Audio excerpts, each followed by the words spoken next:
I'm Dr. Gav Schneider. Let's explore leadership, risk and resilience and presilience a little bit more in this session. What I'd like us to look at is there are so many versions or descriptors applied to leadership in the modern world. Servant leadership, extreme ownership are some of the terms that come to mind. Let's talk a little bit about that idea of extreme ownership, which was made popular by former Navy SEALs Jocko, Willink and Leif, Babin, who wrote a book on the topic. I think the principle is really useful and quite important, particularly if we want to look at how we establish high-performing cultures.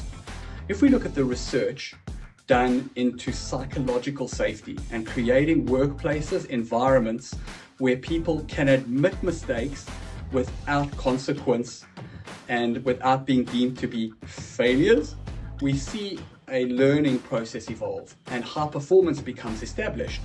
To achieve that, one of the things we want to drive, not just into our leaders, but actually into everybody that's working to contribute to the outcomes we're trying to achieve, is that idea of extreme ownership. That idea of no matter what goes wrong, you need to own your part in that process. And it's really interesting. There's quite a well-known parable, whether it was real or not, I'm not sure, that in 1969, when NASA was trying to put a man on the moon, apparently somebody sweeping the floor was asked, "What is your job?"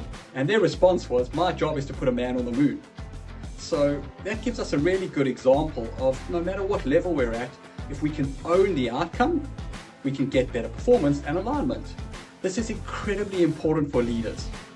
If we have the mindset of blaming those around us and below us, it's incredibly difficult to build sustainable trust and high performance.